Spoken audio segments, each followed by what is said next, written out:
that okay? Maybe another 5 minutes? Is that all right? Okay. Yeah, let's see. Kind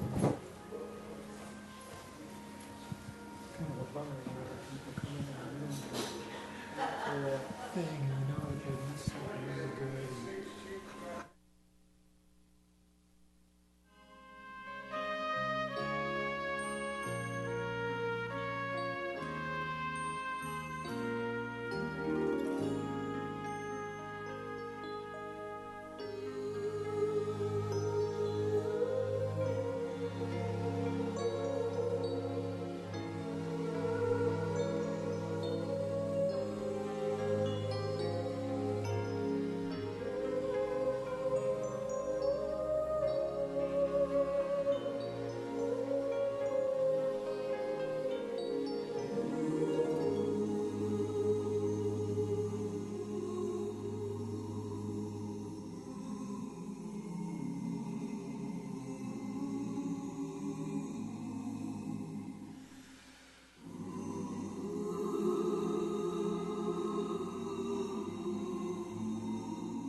Doesn't seem like too many more are coming in right now. Maybe some more will come in. I'm sure that you've all heard of the events that have just transpired in Massachusetts, in Boston. They have the second suspect in custody. He's in a hospital, and it's a sad time, really. It's a very, very sad time. Yeah. Such a different time. We're studying together, and Vern was there the other day, and he told us something I think I'm going to share with you right now. Back when Vern was a teenager in high school, which was about 1830. No, it was in 1950s. He was in high school, and he took his rifle into to school, just carried it right onto campus, didn't ask anybody, took it into the wood shop, and he was working on the stock. I don't know what you were doing, you didn't say, but just refinishing the stock. And my dad did something similar. And in any case, nobody asked any questions. No problems. I could walk down the street with my shotgun or my rifle, and I wouldn't do it today. I know one of you guys would see me and call the police. Yeah, nobody even thought. You've heard me say this before, man. I got to say it again. I want to say this again. Nobody even thought of doing the kind of things that are being done today. What is going on? What's the difference? It cannot be anything other than that God's Spirit is withdrawing from the land, from the people, from the culture, from the world. The winds of strife are beginning to blow. The angels are releasing them, stepping back and allowing us to have this, to feel the effects, warning us. The end is coming. Jesus is coming again. Amen. Well, tonight, as I was leaving, I haven't looked at my email. As I was leaving, Becky told me that she noticed an email from Cindy that Them's daughter is in the hospital. She just had a baby, and that's wonderful, but apparently the baby's home, but mom's in the hospital having some real trouble. I don't know if you all knew that tonight. What is her name? Lauren. I'm sorry, I forgot her name. I think tonight, let's have a special prayer here for Lauren and for those people who have lost loved ones who have been murdered back in Boston. Those terrible injuries that people have suffered back there. Then there's Texas, it's West. It's the town of West. Waco? No, well, it's near Waco, but it's okay. West Texas, which is in the eastern part of Texas, by the way. It's about the center. Okay, well, all right then. In any case, let's bow our heads and let's remember these dear people.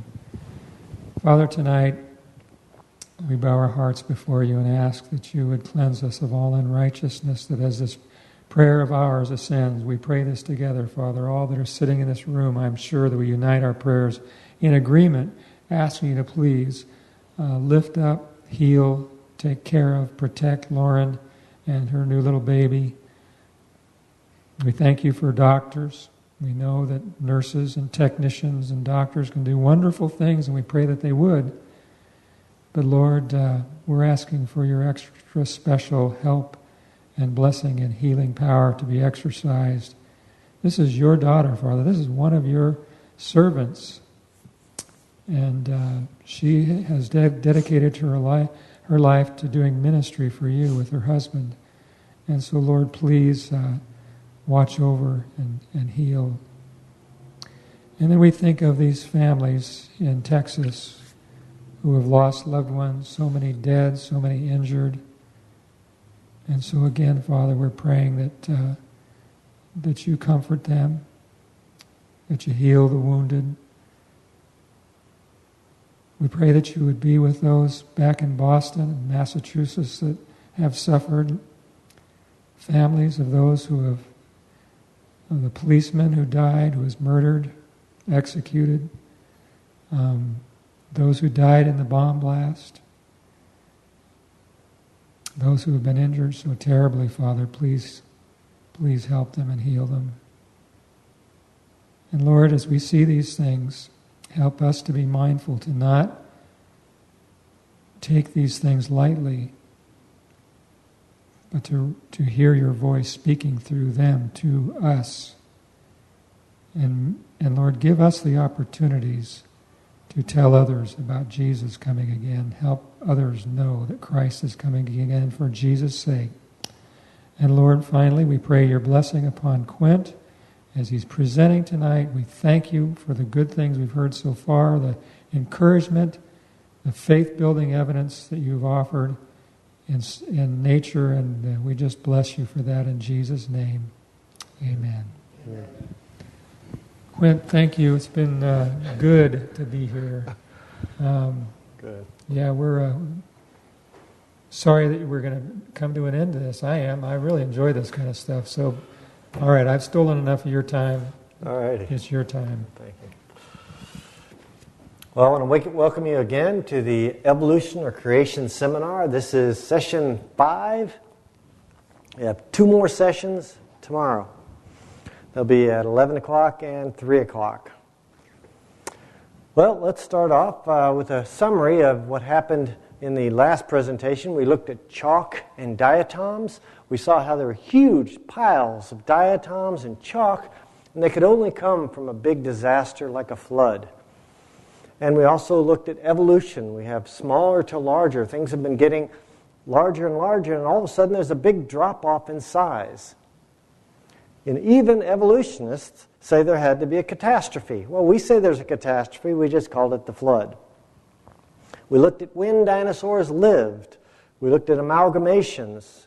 Well, I tried to show you that amalgamations were cut off at the flood because God didn't like them. Ellen White spoke about that, and that they were destroyed. So if any amalgamations made it past the flood, that means they were... any dinosaurs made it past the flood, that means they were not amalgamations. Then we looked at reptiles and snakes. They get bigger and bigger and bigger as long as they live, and we saw some pretty big snakes. And then we looked at an actual stuffed plesiosaur that's in the Creation Evidence Museum today. Well, I want to look at astronomy. Somehow astronomy has gotten in the whole idea of evolution, so I've got to look at it. And one of the first things you'll hear in astronomy is starlight. How could starlight from millions of miles away reach us if we're only 6,000 years old? So I'm going to look at that idea. Now, I see a few options. I don't know the truth completely, but I want to give you some ideas to have in your head. One of them is in Isaiah and Jeremiah. There's a few places where God said He stretched out the heavens. So if you stretch out the heavens, you might stretch out the light that was on the way. And so light that would have normally taken millions of years to get here might get here quite a bit faster if the heavens were stretched out. Another option is that the creation was just a local group of stars. And I say stars because Genesis 1:16 says, He made the stars also. So that was one of the days He made some stars. So at least we have to have the local group of stars at the minimum. And there is some evidence that there was more that was created before the Genesis creation. We have a statement from Ellen White. She says, before the creation of man, angels were in existence. For when the foundations of the earth were laid, the morning stars sang together, and the sons of God shouted for joy. So I don't know. I get a little nervous about this local group idea, though, because I think it kind of makes you act like there's a small God that couldn't create all of it. But then on the other hand, if he created the small group of stars, that means when his creations happen, he could be doing a lot of them. And then you got to start thinking of the Ancient of Days might be very ancient. And that could be interesting too. So I don't want to discount that. And third, I found this book, Starlight and Time. I read the book. It's kind of a brainiac kind of book, a lot of mathematics. It was hard to deal with. I got enough of the idea out of it. This is the book that's put forward by Answers in Genesis and the Institute for Creation Research. And basically the idea is we are in the center of a white hole. We've heard of black holes, and he hypothesized a white hole. The idea is we're moving real slow, and it's moving really fast out there. Okay? So the white has plenty of time out there to get over here because it's moving much faster out there and we're moving really slow. So, a day is like 1,000 years, I don't know. Anyway, there's something to think about. But I know in Psalms, the psalmist said, "The heavens declare the glory of God." Now I'm going to look at that spiral of the galaxy, and I'm going to look at some things about stars, and we're going to try to figure out about how long some of this takes. Now, if you look at the stars, we found a whole lot of stars out there. Actually, there's so many stars in the universe that there's enough stars for each of us to own 11 trillion of them. So there's no shortage of stars. We could own a whole lot.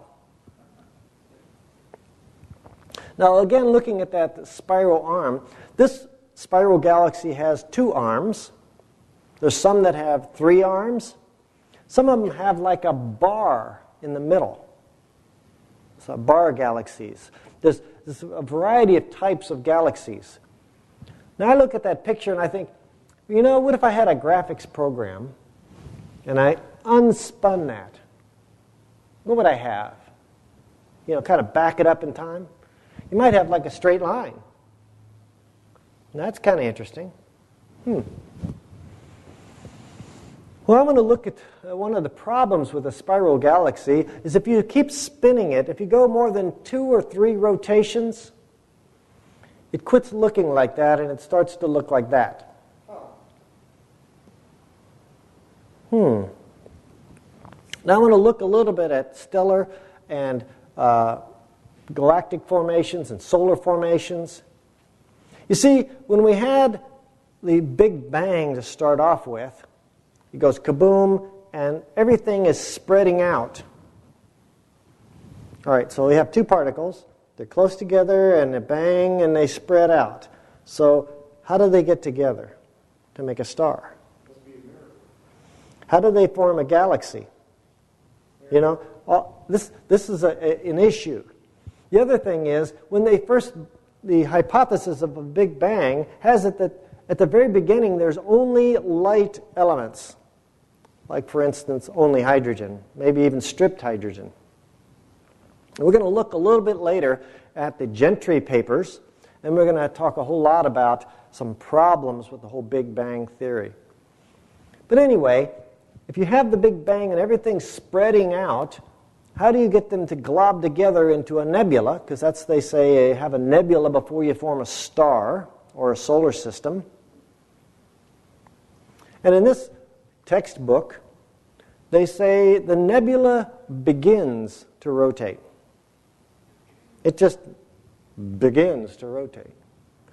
Now, if you were a speed skater, you would understand the concept that if you're already rotating and then you pull in, you'll rotate faster. But you don't begin to rotate without some force upon it. So that's a little bit of a funny thing. All right, let's say we have a nebula rotating and things are collapsing together, right?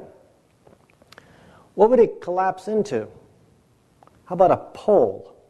It's rotating around an axis, so it should come into a pole. But what do they have it go into? A flat disk. How does that happen? It was a blob. How did it flatten into a disk? Makes you wonder. Now, there's other problems with the whole planetary formation idea, and we'll look some more at that. But I want to look first, there's a problem with our sun. I don't know if that hit the news, but our sun has a problem. You see, the sun's diameter is shrinking. We don't have to worry about it today, but it's losing space. See, it's getting smaller and smaller, and as it burns up the material of the sun. Well, you know, if it's getting smaller, that means it used to be bigger. Right? If it's getting smaller, it used to be bigger. Now, it's currently losing 10 kilometers a year. Well, 6,000 years ago, 10 kilometers a year, no big deal. But I thought, well, let me do a little calculation. I used to do pretty good at math, so I thought, well, let's see. We're 93 million miles from the Earth to the Sun, and there's about 1.61 kilometers per mile, so we're 149 million kilometers from the Sun. So if we have it shrinking at 10 kilometers a year, in 15 million years, we're inside the Sun. Now, they say the Earth and the solar system formed about 4.5 billion years ago. You see there's a problem? Now, I don't believe the shrinking is necessarily a linear thing, but it's still a problem. Jupiter. It's cooling off twice as fast as it gains heat from the sun. Now, how long do you think it could do that?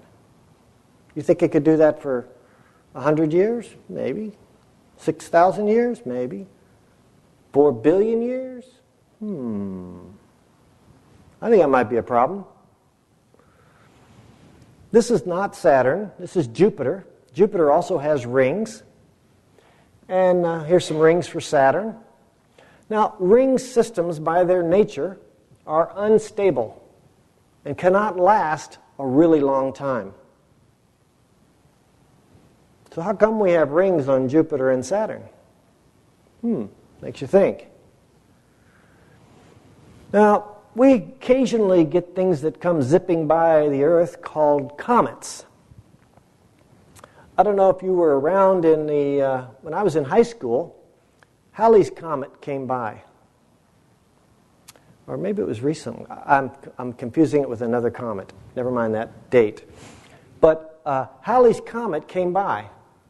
And I looked up, and I could barely see anything. I was so underwhelmed. But back in the day, Halley's Comet, when it came by, Halley's Comet came by, you could see it in the daytime. It was a dramatic event. Well, how come it's not such a dramatic event anymore? Well, when you see a comet, what you see is its tail being blown off by solar winds. So when you see the parts radiating out, you can say if it's radiating that way, that means the sun is that way. It doesn't tell you which way it's going. It could be going that way. But the sun is blowing at it and blowing off particles off of it. Same like that one. The sun is down that way and it's blowing off the particles as it flies whichever other direction it's going. So there's only so long you can lose particles before you have a problem and there's no comet left. Now, a few years ago, they did a flyby on one of the comets. And so I've got a little bit of a graphic here. And here we go, it's flying by the comet. Okay? You could see it's outgassing because of the sun. And it's blowing off its parts. Now, one of the problems we have is comets. They come by every so often, and they basically get blown away. So how come we still have comets that are rolling around us? If we're like a 4.5 billion year old solar system, why do we still have comets that are getting blown away? Well, this was a problem for scientists. So they came up with a man named Jan Oort. He came up with this theory. He said, well, just outside of where we can see, there's this huge cloud of cometary material, and occasionally one of them gets bumped our way. In 1950, based on a study of the orbits of several long-period comets, the Dutch astronomer Jan Oort proposed that a great spherical cloud of comets existed in the remote frontier of our solar system. No one has ever seen the Oort cloud. Oort has never seen the Oort cloud. Basically, to see a comet more than the one astronomical unit, that's the distance from the Earth to the Sun, even more than that distance is hard to see. And he says it's like way outside our solar system. Except the Oort proposed a cloud of comets surrounding the solar system based on mathematical errors. I looked it up in Wikipedia and just recently got this statement. His hypothesis that comets have a common origin postulated in the 1950s was later proven to be incorrect. So where do they come from? I've actually heard scientists recently still quoting this theory when it's been proven incorrect. You see, a short period comet it lasts about less than 200, well, it comes by here about less than 200 years. So like 86 years was Halley's Comet, so it was a short period comet. A really long period comet could come by every 10,000 years or so. But basically, 50 trips by the planet, and you've torn up the comet and it's gone. So how come we still have short period comets? Now, I want to point out there's a comet coming by soon. I mean, an important one. Here's an article. It says in late this year, 2013, a new comet might blaze brighter than the moon. Where are they coming from? How do we get comets that are coming around now? We don't have the Oort cloud to supply them. Well, if we have a young solar system, it's still possible we could have them. That's one possibility. And I've got another theory, and I'm going to present that to you a little bit later. So I'll remind you of this business of where comets come from. I have a theory. Now, out in space, besides comets and asteroids and meteors, there's some other thing out there. There's dust. This is an early NASA capsule window. You could probably see there's little speckled black dots all over it. Some of them a little bit bigger than others. What happens is, even a small dust particle traveling at a large rate of speed, when it hits this glass, makes a little dent in it, a little chip in it. And there's dust all over the place out there. And this thing is all powdered with all the dust that hit it. Well, based on the Poynting-Robinson effect, most of this dust should have been swept up by the sun and the planets years and years ago. Basically, the Poynting-Robinson effect says if you have sunlight hits a particle and it radiates in all directions, the energy from that sunlight, then it will have the effect of dragging the particle down spiral into a gravity pool. So what this does is basically it makes the sun and the planets vacuums to suck up dust. Now we have an atmosphere, and the dust, most of it burns up high in the atmosphere, or since we have water and rain and whatnot, it doesn't really stack up around here, so you don't have to go sweeping. But the moon is different. The moon doesn't have an atmosphere. So where does all this dust go? There's lots of dust out there. Now, we didn't really know too much about the moon until we actually went there. You know, we thought maybe it was made of cheese or, you know, we didn't have any idea about what was on the moon. But in 1969, on July 20th, Neil Armstrong, Michael Collins, and Edwin Aldrin went to the moon. Only 2 of them went actually to the planet. I guess they were a little concerned that they didn't want to lose them all in case something happened to the ones going down. So only Neil Armstrong and Michael Collins went to the surface.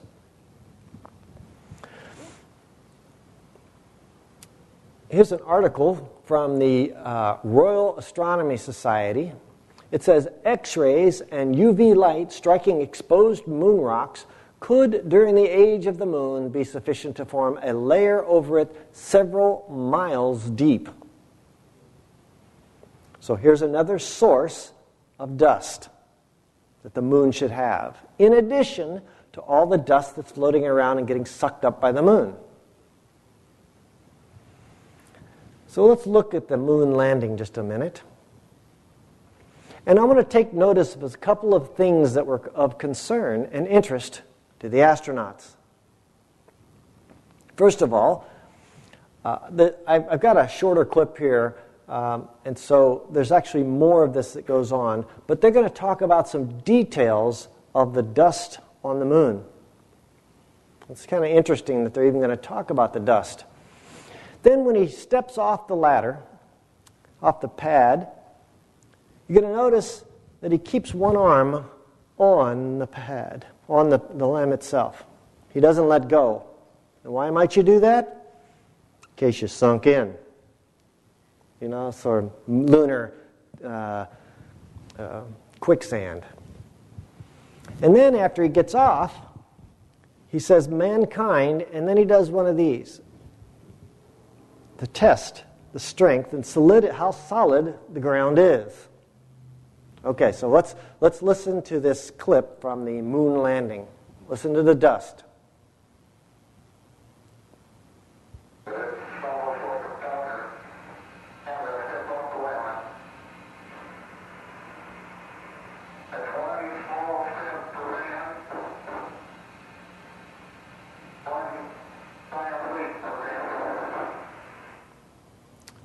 You couldn't see the dip a little bit, but he does do a little test the surface. Now, right after he said those words, and everybody went wild and said, "Yippee, we're on the moon," the next words out of his mouth were, "It's solid," which was quite important to him.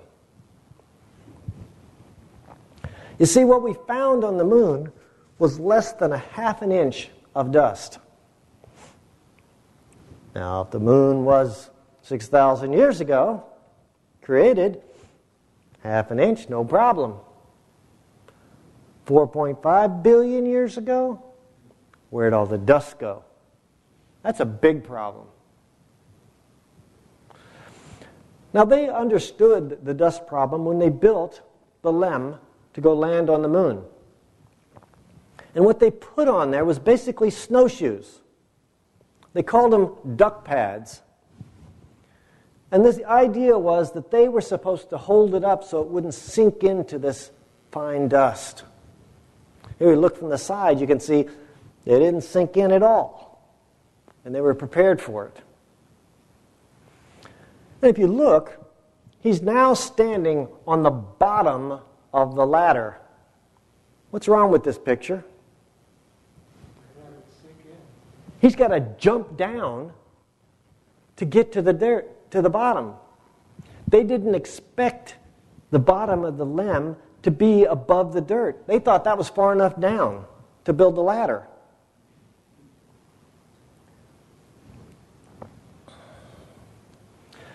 "30 years later, I was living in Florida, and I saw an article in the paper about President Nixon, who was president at the time they landed on the moon. And he had already prepared a speech to give if the astronauts were lost on the moon. Now, it could happen. They could crash land, and anything could happen. right? Except for this speech had some very specific details about it. And here's the article in his speech. And it says right here, then NASA would cut off communications with the stranded astronauts, and the clergy would treat it like they were buried at sea. Buried? Lost? But they thought they could land, be stuck in the dust, couldn't do anything, and be stuck there. He had a speech already ready to say, and they were going to cut off communications because nobody wants to hear anybody whining about how they're dying on the moon. Right? Nobody wants to hear that.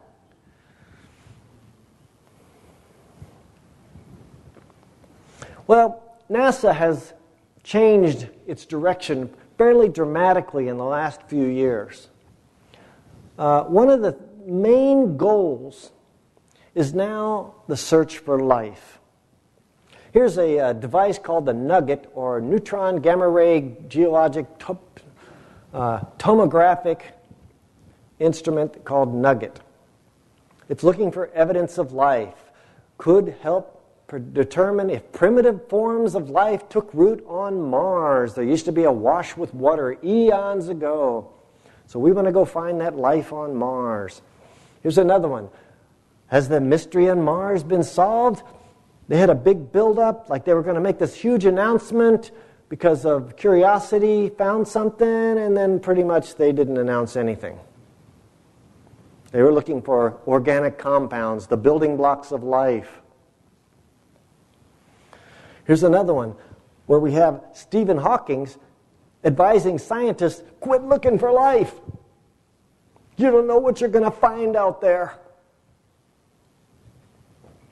He said, if we find extraterrestrial life, they might want to colonize Earth and strip it for its resources. You know, the old bad alien thing. And astrobiology and the search for life is really central to what we should be doing, as what somebody else said. Searching for life. Why are they searching for life? I mean, I think that's an interesting thing to do, search for life, but why are they doing it? The reason is the current search for life is an effort to validate evolution. If life formed here on this earth spontaneously, then maybe it's going to form spontaneously somewhere else. But so far we've found dead worlds. Nothing on them. Remember when they came back from the moon, they locked them in this cylinder and they had them in pressure chamber and wouldn't let any air out, make sure they could isolate them. It's actually kind of silly because as soon as they landed, they jumped out into the water. The whole ocean would have been contaminated. I mean, it's kind of pointless, but anyway. So far, they're still looking. And a lot of money is being spent on the search for life just to prove evolution. Okay, I want to go back to comets for a second and a theory about where comets could have come from. I want to look a little bit about how the Great Flood could have happened. All right. In short, when the Great Flood happened, some of the ejecta from the flood could have gone out into space and formed the comets. So that's where we're going. All right, so let's look a little bit about how the Great Flood might have happened. Now, this theory comes from Dr. Walter Brown. He wrote a couple of books. He works for, I forget now. He came up with the hydroplate theory. And he says it explains a number of large features of our planet, including the fossil record, the continent shapes, and composition, and the Grand Canyon. If you remember when we talked about Mount St. Helens, and the Toutle River was blocked up, and then when it finally got up and it washed out this canyon, well, he came up with an idea of Grand Lake above the Grand Canyon, just like that, and it washed out the Grand Canyon in a matter of maybe a week. when it burst forth. And you can see above the Grand Canyon, there's some places where things are broken through, and a place where the lake could have been. It also explains where all the dirt went, rather than having a river dig it, which would have a large delta. So anyway, in the 600th year of Noah's life, in the second month, the 17th day of the month, the same day were all the fountains of the deep broken up and the windows of heaven opened. Now there's two big features here. Fountains of the deep. So that's really, if they're fountains of the deep, they're fountains going into the deep. So they're really under the deep. So this is an idea that there's a big chamber underneath the surface which has lots of water in it.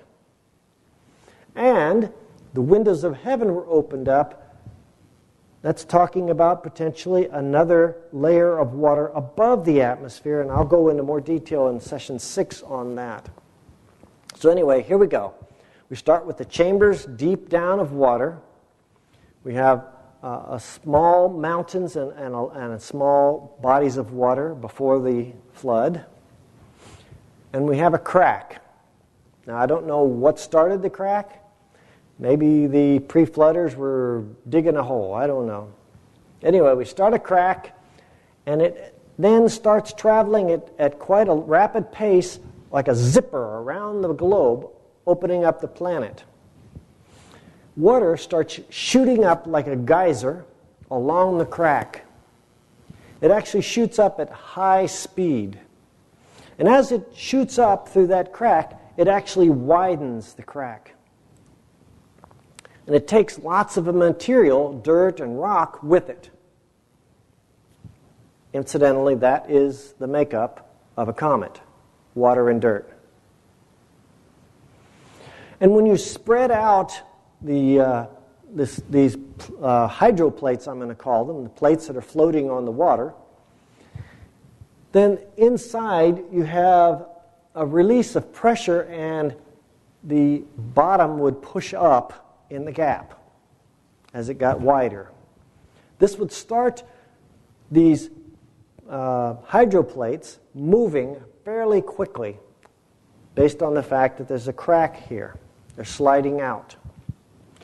And here we have the crack and the pushed up area and the continents pushed away from it.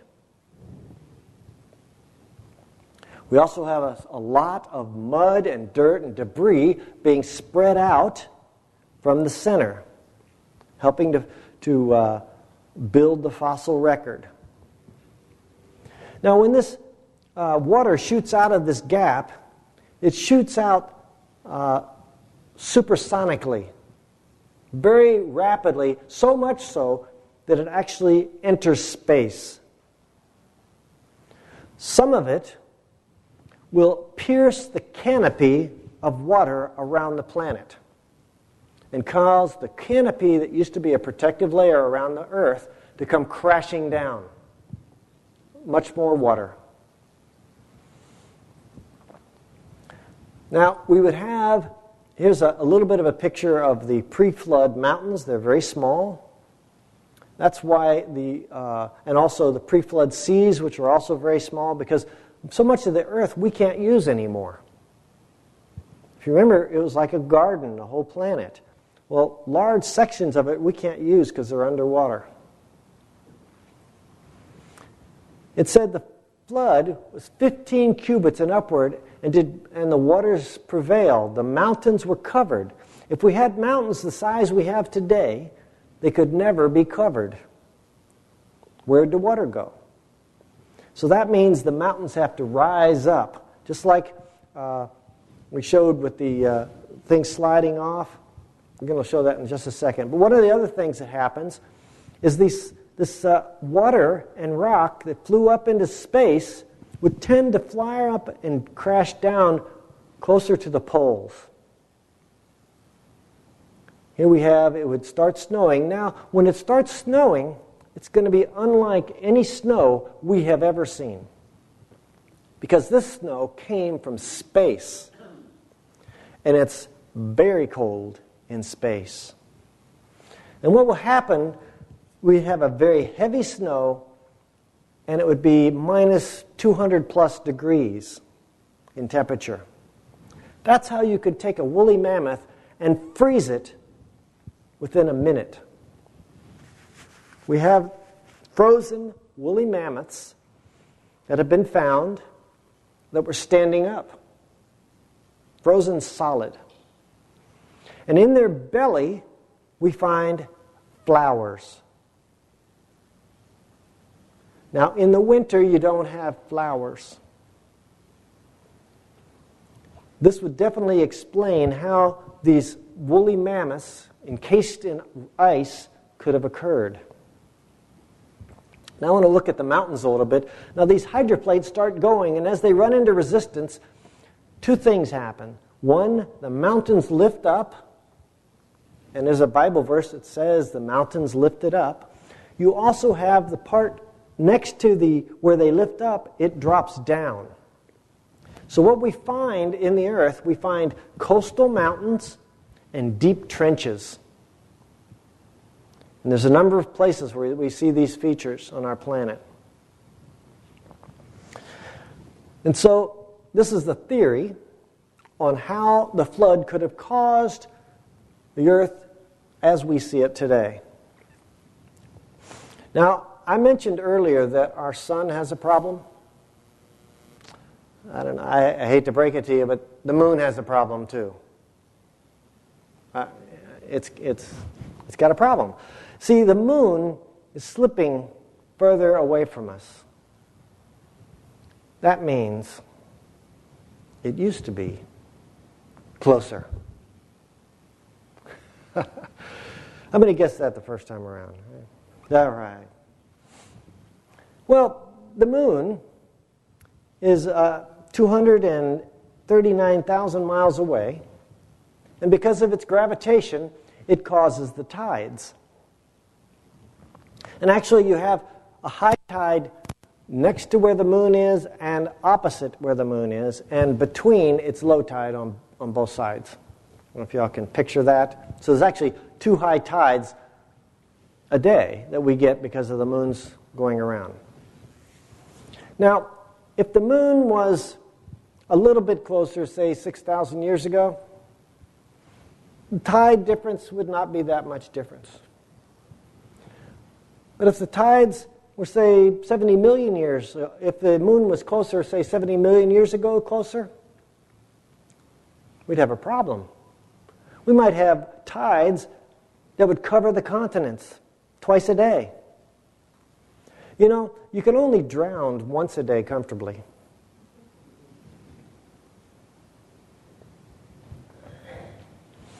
Now, I saw this article in the paper about giant planets like Jupiter.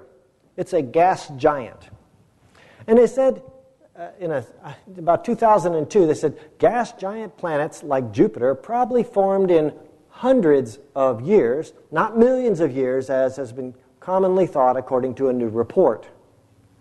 You see, the same problem that comets have, gas giants have with trying to form. Because the sun's solar winds are so damaging, they might blow all this gas out of the way before it has a chance to collect. So they say it has to collect within 100 years or it'll be blown away by the sun. Hundreds of years to form these planets. Wow, what happened to millions of years? Or billions of years?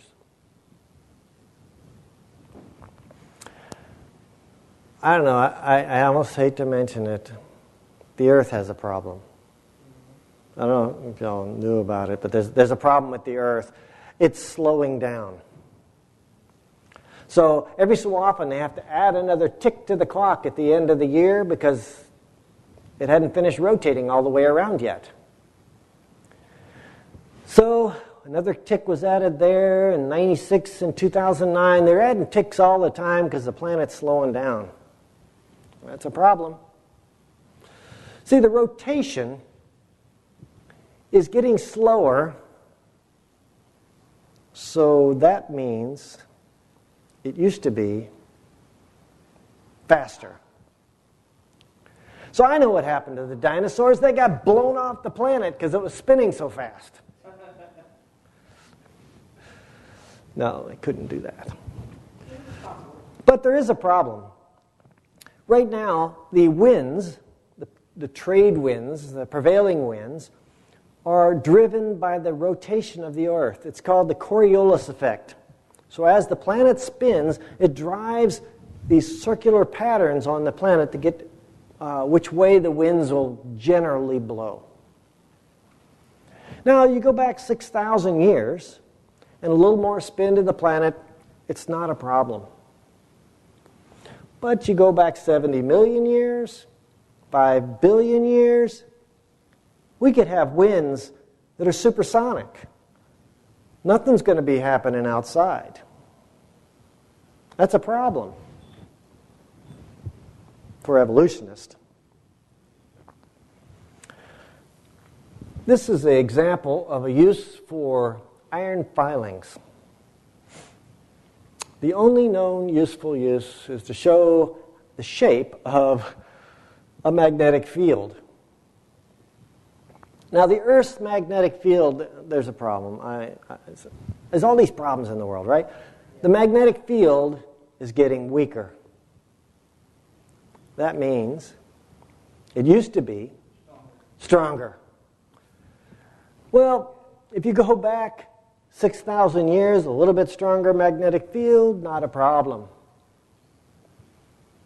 You go back millions of years, you could have magnetic storms. Dramatic problems would happen on the planet's surface. You don't want to be here in a magnetic storm.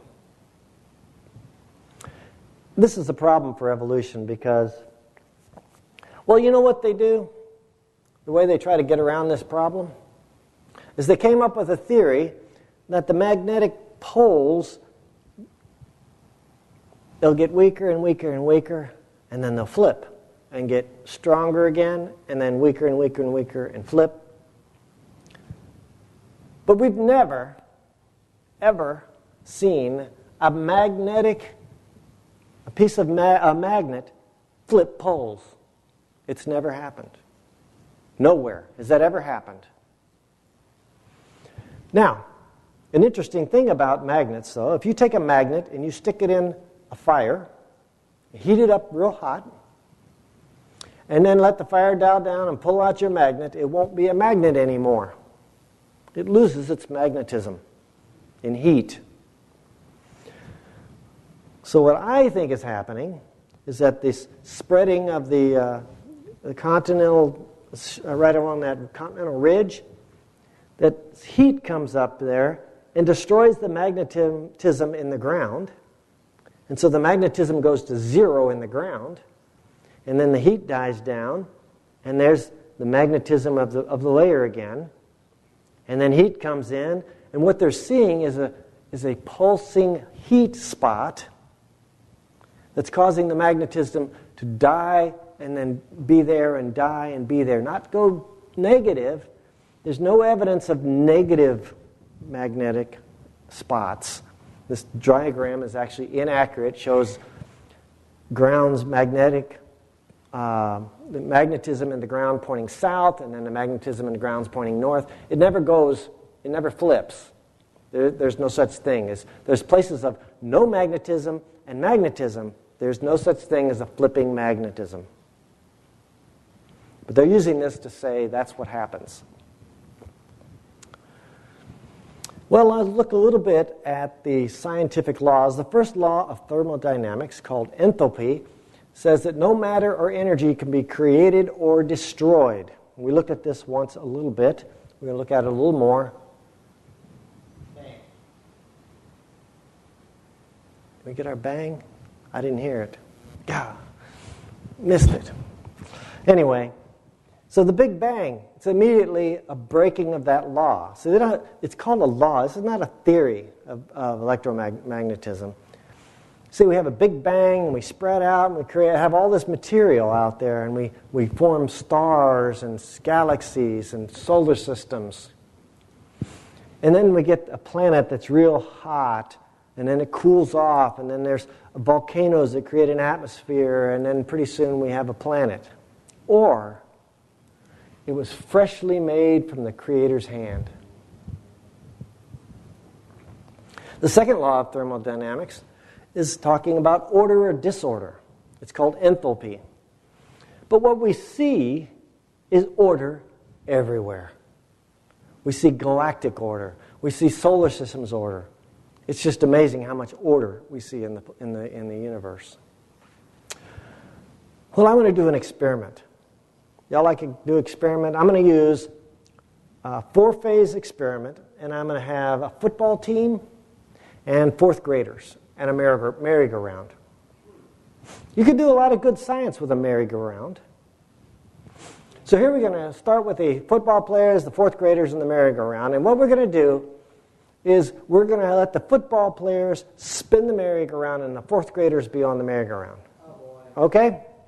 All right, here we go. We spin it up, and then we reach phase 1. Phase 1 is a noisy phase. We have the children screaming, faster, faster, faster. Make us go faster. We'll say, okay, well, we'll spin it up. And then we reach about 30 miles an hour, and we reach phase 2. In phase 2, it gets strangely quiet as they concentrate to hold on. Well, we're not going to stop. We're going to spin it up faster, and then we're going to reach phase 3 at about 60 miles an hour. And at phase 3, it gets noisy again. And that's when they start screaming, stop, stop, stop. Oh, we're not going to stop. We're going to spin it up a little faster. We're going to go to 100 miles an hour, and we're going to reach phase 4. In phase 4, the children start flying off the merry-go-round. Now, I'm going to skip phase 5 because it's not a pretty picture. But what we're going to notice is we were spinning this merry-go-round in a clockwise direction. And if you were to observe the children as they fly off the merry-go-round, they also will be spinning in a clockwise direction. This is known as conservation of momentum, of angular momentum. Thank you. Conservation of angular momentum.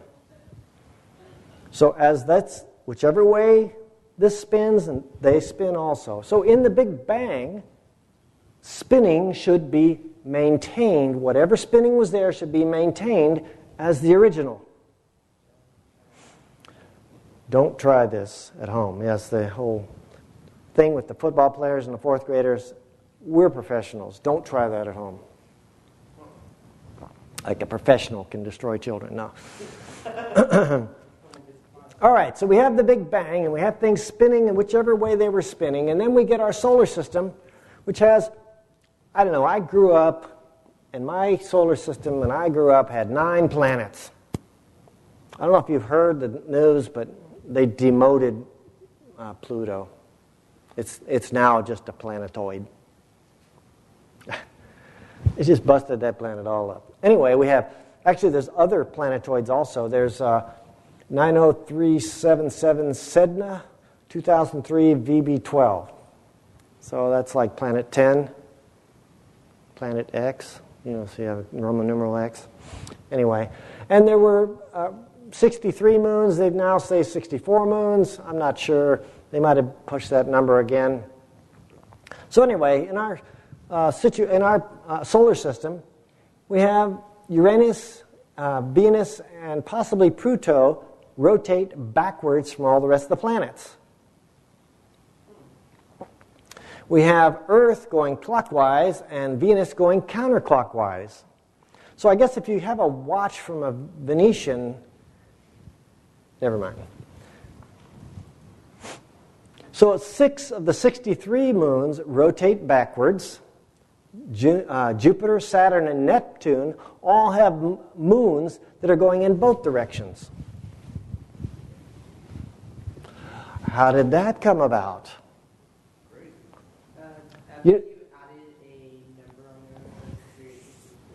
Yeah, I had to correct because the number of moons changed while I did this presentation.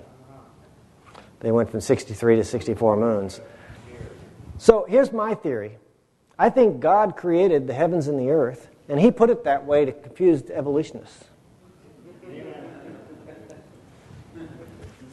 In the beginning, God created the heavens and the earth was without form and void, and darkness was upon the face of the deep, and the Spirit of God moved upon the face of the waters. Now, I think it's real interesting here. It's talking about the face of the waters that the Spirit of God was moving on. So maybe the earth was more kind of like this unformed water planet. Just water. Now, let's look at the next statements in the Bible. And God said, "Let there be light." And there was light. You see, if you have water and you add sound, you have a thing called sonoluminescence. You see that little bubble in there? There's some transducers on the side of this flask, and they're putting up high-frequency sounds. And it creates this little bubble in there, and then if you keep doing it, it'll squish down, and all of a sudden a bright light will come out of it. Sound creating light in water. This is before the sun, moon, and stars were created. So it's not that light. What light are we talking about?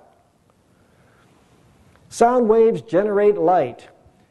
2009, high-frequency sounds have been converted into light for the first time, according to scientists at the Lawrence Livermore National Laboratory. By reversing the process, they convert electrical signals into sounds. The researchers believe they have discovered a new tool that enhances the way to make computer chips, LEDs, and transistors. So basically, they can shine a laser at some water, that's the light, and create sound from the water. I can kind of imagine, how about water speakers? Hey, right? So you have your sound system over here, you have some water up here, you shoot a laser at it, and you get your speakers or water. That'd be cool. Here's the laser light creating sound in water. Here's a little better description of what they might be doing with that light is called sonofusion. Because you get that bubble forms, it starts getting bigger as you increase the intensity, and then it shrinks down and boom, you get light. They think, they're not sure, they have to figure it out somehow, they might be creating fusion with sound in water. Well, that would be interesting. If we took water and we start fusing hydrogen together and fusing oxygen together, you might be able to build the periodic table. Maybe that's how God made our planet into something more than just water. It's just an idea. Y'all can ponder it. Now, I want to look at a scientist who actually converted me from an evolutionist into a creationist. Dr. Robert Gentry. I read his book, The Fingerprints. Well, it was the name of the book was The Creation's Tiny Mystery. But he did some other things. Here's his website. And he's out in Tennessee. He has a website called halos.com. And what convinced me was the business of polonium halos. He looked at rocks and how in some of the foundation rocks we have these polonium halos in rocks that had to be formed instantaneously. They could not be formed by the igneous process that scientists say they were formed by. But he also wrote some papers. He wrote 10 papers and he submitted them to a forum of scientists. The title of the paper is kind of lengthy, but the title is Flaws in the Big Bang Point to Genesis, a New Millennium Model of the Cosmos. He wrote this in 2001, just after 2001. But the staff at the Los Alamos National Laboratory, where he previously had worked, where this forum was supported, they censored his papers. And they took his password away. This is supposed to be an open forum of scientists, and they review each other's work, and now we have oppression on his scientific work. They're supposed to do peer review. Here they just censored him. Just cut him off. They saw the word Genesis and said, oh, not doing that, cut that off. Is that science? Now, he's been fighting for years to try to get that reinstated, and I think he might be even going to court on this. But I want to look at some of the things in these papers. Now, they were a little bit beyond me. I have to say, he's a doctor, and I'm not. But I want to try to pull out of what he said some interesting items. One of them is he was talking about the background radiation. It's about 2.7 K, and it's been said to be proof for the Big Bang, this background radiation. But any theory you come up with generally has to have some basic postulates, and the postulates you generally prove those, and then you theorize the rest. But the basic postulates for the Big Bang theory have not been proven. As a matter of fact, Dr. Gentry, in his papers, goes about disproving the two basic postulates that relate to the Big Bang theory. Now for my experiment on a balloon. The Big Bang theory is basically a theory about expansion, right? So I got a balloon and I put dots on it. I don't know if you can see it very well, but these dots, let's watch what happens to the balloon and the dots. Okay?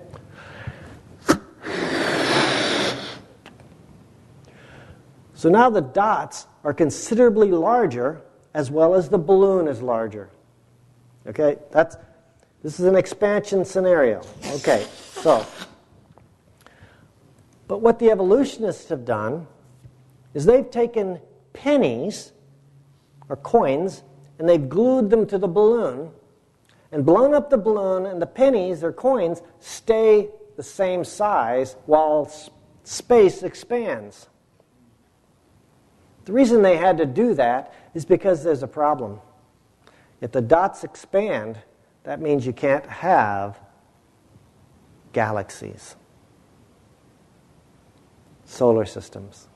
It all just spreads apart. They say the universe is expanding because the space is expanding. And it would pull everything apart. So what do those pennies represent? Atoms? No, they would be like solar systems, I think in their case they'd be galaxies. So the galaxies hold together while space expands because they have a problem. If the expansion of space tears the galaxies apart, we wouldn't have any galaxies. So this demonstrates, this is more realistic, the dots, where the dots expand, so they should all fall apart. That's a big problem with their theory. And here I've got the dots getting bigger. Now, another item, I don't want to get too complicated because it'll blow everybody's heads, and it's late in the evening, nobody wants to think too hard. But there's a red shift to the light that comes to us from the stars. I don't know, if you have a car goes by, I'm going to try to demonstrate redshift to you. Listen to the tone. It goes up and then back down. It goes, right? Because it goes up. As it's approaching you, the sound waves get compressed.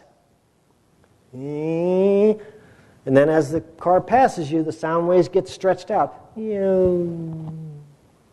That's going down. Well, the same thing happens with light. If light is coming toward us, it should get if the object that's lighting is coming toward us, it would shift toward the blue. If the object we see is going away from us, the light would shift to red. Okay? So it's just like the car coming toward us or going with us. So what they noticed is all the stars are shifted red. They're all going away from us. So they had to come up with an expansion theory. Now, Edwin Hubble, a number of years back, came up with the idea of a Doppler shift based on the fact that they actually are moving away from us. There's a big problem that the evolutionists had with that idea because it puts us near the center of the universe. And they didn't like the idea that we're special. So what they came up with is that space itself is expanding. Now, I don't know if you've heard of Occam's razor, which says you choose the simplest explanation unless you have reason to believe otherwise. And Occam's razor says the simplest explanation is that everything is going away from us. Like that. So, do we have any proof at all that space can expand? There actually is none. There's no proof of that space itself can expand. And then there's an energy loss problem. See, what happens, well, first of all, there's some problems with the theory. One of the problems is the redshift caused by spatial expansion, there's been no proof that that type of redshift can happen. And there's a lot of confusion because people know about Edwin Hubble's redshift. They don't know about the space expansion one, and they kind of mix them up back and forth. And so it's talked about both ways when it's really the theory today with the Big Bang is space expansion. Now, there's a problem with the whole space expansion theory. It requires a huge loss of energy in the universe. In the early expansion, 3,000 times more mass than the universe currently has was lost due to the expansion. That's a mind-numbing amount of energy loss. Even today, 1/10 the mass of our galaxy is lost about every 100 years. That's another huge energy loss in the universe. The universe is losing energy at a dramatic rate if their theory is correct. And now I have a quote from Robinson and Noonan in their paper about this. We are forced to conclude two contradictory principles hold. First, there is conservation of energy. That was thermodynamics' first law. And second, the energy of the universe is not constant. Conservation, yet no conservation. What? It reminds me of the Red Queen. In Lewis Carroll's Alice in Wonderland, why, sometimes I believe as many as 6 impossible things before breakfast. You see, they have contradictions in their theory that just can't be held up. Well, you can't have galactic formation or existence during expansion. Now, another thing that Robert Gentry pointed out, I don't know if you're familiar with stars, but in the very beginning, they had like very light elements, like only hydrogen. So all the stars in the beginning are called type 3. I don't know why they didn't start with type 1. They started with type 3. That's where they did. Anyway, so these type 3 stars were supposed to be all hydrogen. And as they burned, they might form some helium. And maybe a supernova would blow up and we'd create some heavy elements. And then later, they could gather together into another star from that nova, and then they would have a type 2 star. And that's how you get the heavy elements. But we looked around the universe, all over. There aren't any type 3 stars anywhere. We've never seen one. You know, they talk about Hubble telescope can look out to the very beginning and see these stars way out there. They're not type 3 stars. They got to be type 3 stars, right? They're at the beginning of the universe. And yet we're seeing them and they're not type 3 stars. they got a problem. They have no evidence for their theory. They're just making it up. And we've seen polonium halos have shown that the Earth is a young planet. It's not millions and millions of years old. In summary, we've seen the Big Bang was falsified by Gentry's papers, and they've suppressed it. We've seen dust still present in the space around our planet, and it didn't build up on the moon. We've seen unstable ring systems like on Jupiter and Saturn. We've seen short-period comets that still exist. How come they're still here? They don't have any explanation where they come from. They might have come from the flood. We see a shrinking sun. We see the moon's orbit getting larger, the magnetic field getting weaker, the Earth's not spinning as fast. We see planets cooling. We see all kinds of things that point to the fact that the Earth and the solar system are young. And they can't be old. They're like clocks that are winding down, and we can see that they can't be wound up that much.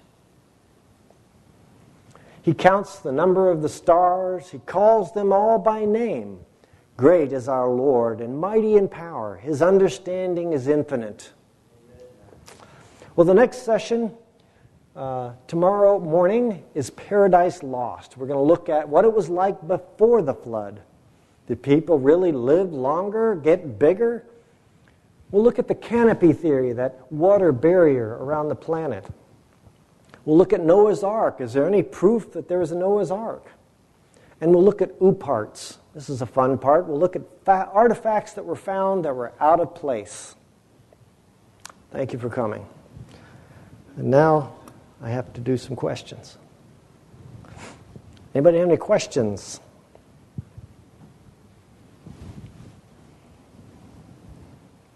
That's what happens when we stay late. Let's see, I think I have one. You mentioned that in Nixon's speech, he was preparing to, let him go on the moon and just cut off communication and so forth. Right. So was the idea there that I didn't really follow? Well, the idea was what did he think was going to happen? Astronauts, the scientists expected there to be tons of dust on the moon because they could see no other way if it's old. They put the duck pads on, but they were afraid they weren't going to work. That's also why the bottom part was going to be left behind, and they were going to fly off the top part so the bottom part could sink in some. But they didn't know how much it was going to sink in. It might have sunk in a mile deep, and they still might be able to communicate with them, but there's no way they're taking off. Got it. So they thought they'd just disappear into the dust. Right, or they might disappear. They might disappear. And then they got to the dust, and they're checking it. Wow, this dust is here, but it's solid. I don't understand. So did you hear today that in the paper, and in the news, they were talking about discovering 3 planets? Actually, the paper had 2, and then on the news, they were talking about 3 planets. Right. There's been a number of exoplanets, as they call them, planets outside of our solar system discovered. And it actually helps the Q galaxy theory that there's habitable planets out there with a bunch of me's out there. With a bunch of U's? People look just like me. That was the Q galaxy theory. So that'd be a bunch of U's, right? Yes. E-U, E-W-E-S. Anyway, let me see here. So they... Over here first. Okay, hang on. Who is that? Okay. Oh, sorry. On Robert Gentry's discovery of the red and the blue light. My understanding of that was that his proof that the Big Bang Theory could not happen is that everything, all the planets would be moving the same way. They'd all be moving out, which would be either the red or the blue light. But the Hubble is showing some of it coming towards it and some going away, which proved that the Big Bang could not happen. Is that correct? That wasn't the way I understood it, but you might be right. you might be right. But he has a number of papers out on his website, so I welcome you to go out to his website, and you can actually read the papers yourself. Over there. In the back over there. Oh, that's all right. Go ahead. So yeah, I was wondering, is there still are they still trying to look for more planets, or are they just going with those 3 right now?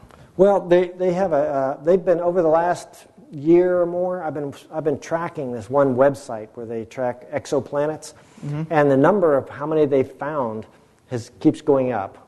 And I've been, I have a slide in one of my presentations on it, and I actually have been updating it every so often. As of this date, this is many planets, and and it keeps changing on me. So they're constantly looking for more planets. Okay. And also another question. You mentioned earlier on that there is still some water left over from the flood. Do you think there still might be some more of that water left underground, or? Well, this would have been fairly deep underground. It could well be. I'm guessing that not all of it shot up. That once the pressure is relieved, there still could be a significant amount of water under there, and it would probably be deeper than the wells we normally dig. Okay. So like down to continental plate size depth. Okay, thank you very much.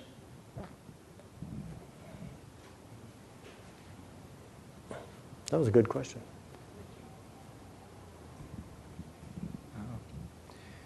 On this red shift thing, I wonder, we know that something changed when sin came in. Right. And the sin really is not just here on the earth, because Lucifer really started it. And he was in heaven. Okay. And I'm trying to relate what I'm thinking about. What if the light is getting tired? Well, and it God slows down after a it goes out? long time. Yeah. Well, I know that they have a long way to go till they understand what light really is. I know there's been a number of new things they've been discovering about light recently, about the odds of where it goes and such. It's conceivable. God talks about in the Bible how things are waxing old. Yeah, and, that's what I'm saying. So yeah, it's conceivable. There's actually, I was studying this, red shift many years ago, and there's actually what they call the tired light theory of explaining the red shift. And I think the idea was as light passes through space, it might be slowed down by various we know that light is affected by gravitation because, for instance, there'd be a light source, a star, and then behind it there'd be another star. And what happens is the light would go around and be on both sides because the light from that star would be bent, and so we'd see what looked like 2 stars around it.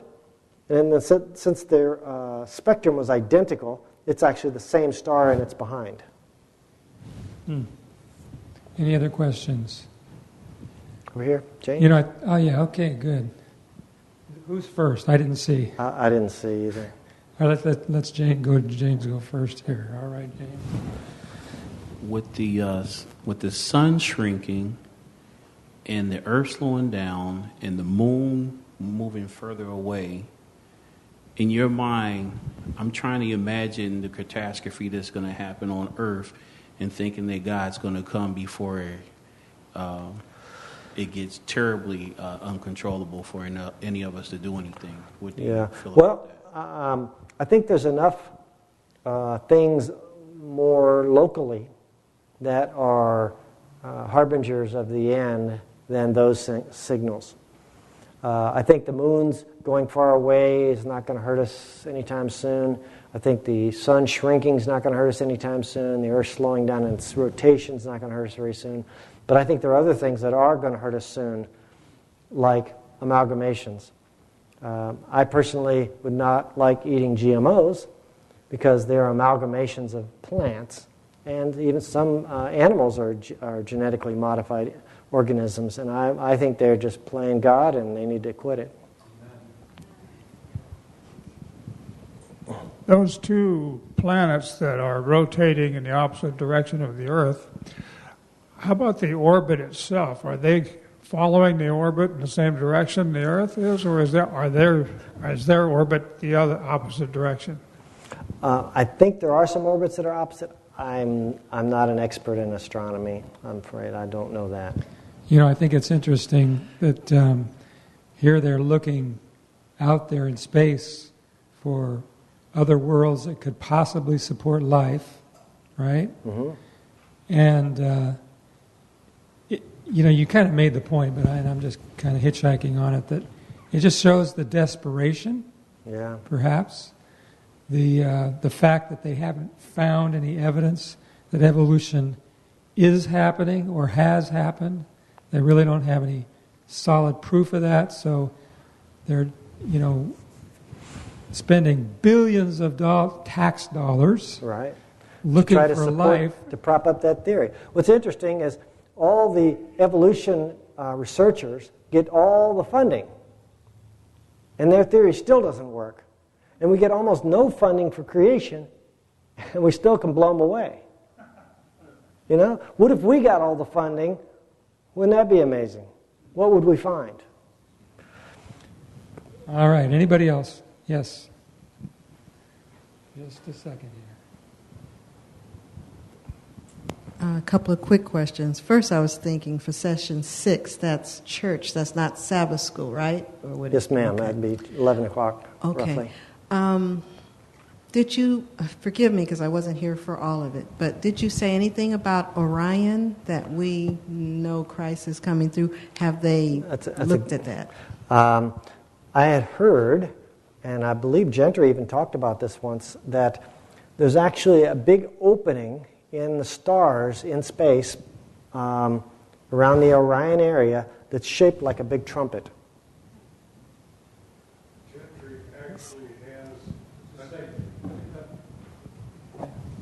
Gentry, if you go to his website, actually has, like on a YouTube, where you can see the New Jerusalem coming down through Orion to the earth. Neat. It's really something to see. You know, the voice of God is supposed to come through there, and it may be trumpeted through that space. One more thing on the redshift. Go ahead. If it's all moving away, then it all started here. Yes, so that would be interesting too. Yeah. And then they theorize that one day, you know, it's all going to keep going and going and going and going and going, and then all of a sudden, it's going to reverse. Yeah, there's actually and it's all going to come back here. there's actually two theories. There's one is the cold death theory, which has that it will keep going out, and then everything will spread out, and all the stars will go out, and it'll be cold, and everything will stop. That's, you know. The other one was, oh, well, it actually goes out, but then gravity pulls it back in, and then we, boom, and then we get another big bang, and we do cycles of big bangs, and, I mean, they can make up whatever they want. They really don't have much to go on that stuff. Go ahead. Scientists have two ideas or two theories, you might say. Real small things have one type of Force. Force, and then there's a different law for the large things, the galaxies and so forth. Right. They can't put it together except they've come up with strings. Now, yeah, the string theory, which well, I think they're stringing us along. But if it's true, if the string theory is true, Ellen White talks about the warp and the woof. Of the galaxy? Yeah. She does. Yeah. Well, the other, I mean, right in that same area is the whole dark matter thing. Because they get the feeling that, well, maybe we know the amount of matter in the universe, and they're trying to figure out, do we have enough matter to suck it all back together again? And then one of the things is, well, there's this dark matter we don't see, which could be enough to make it all happen, and we have to prove how much dark matter there actually is. And So it keeps them busy. Okay. All right. Anybody else? Nobody else? We're done. That website for Gentry is halos.com. Well, he's actually got a couple of websites, but I think you might be able to get to the one with the papers from halos.com.